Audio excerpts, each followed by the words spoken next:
In essence, we try and say that what we generate is global repair solutions. Yep. It doesn't matter what kind of solution we come forward with, as long as we solve an issue. Yep. We do it in an efficient and a safe manner. That's the important part of it.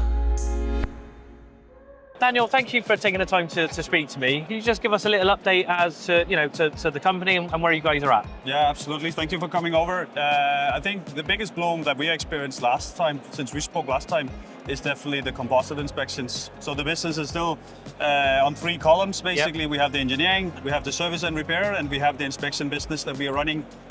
We try to combine that where it's necessary in the projects. Yep.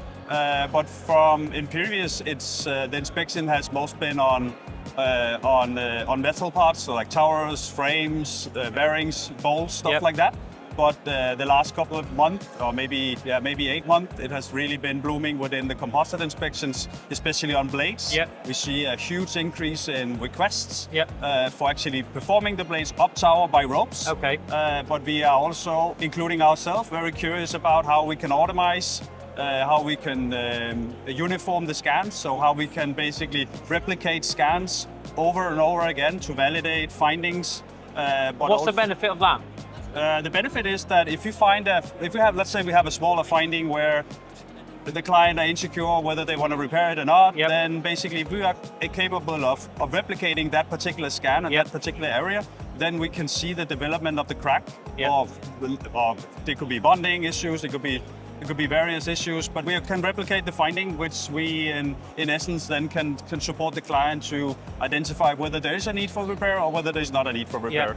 Okay. And in terms of your engineering solutions, what's your key driver at the moment with The with key that? driver, it's basically we see our engineering department as an enabler for the rest of the business. Okay. So when we go out and do service and repair projects, often we are in need of, it could be tools, it could be yokes, lifting yokes, it could also be smaller accessories like platforms and so, Yep. which we then have a manufacturing bring to site to facilitate the actual repair. Yep.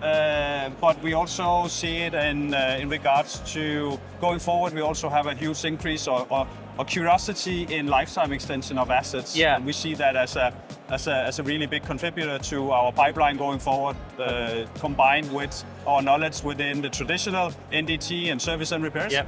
as well as also for the blade and composite inspections. Okay.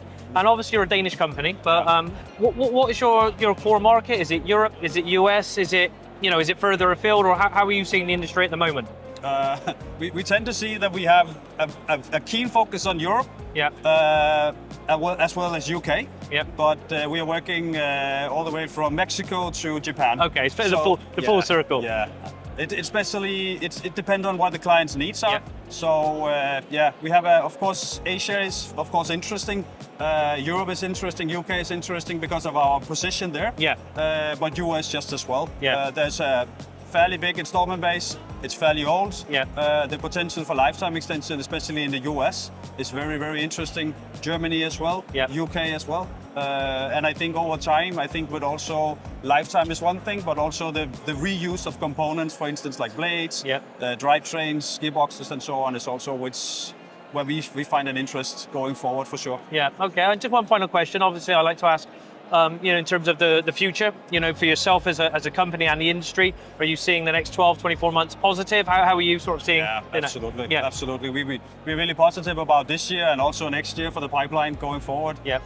I think that being able to diversify your services, being able to adapt to the specific needs that the Yeah. client have, not be so caught up in previous ways of doing it, Yeah. but adapting Being fluid. Yeah, it's very, very important as we see it. So being flexible, being able to adapt to a specific solution or requirement for the client. Yeah. And sometimes it's also the clients Yeah. who set the barrier, Yeah. which we then need to cope with.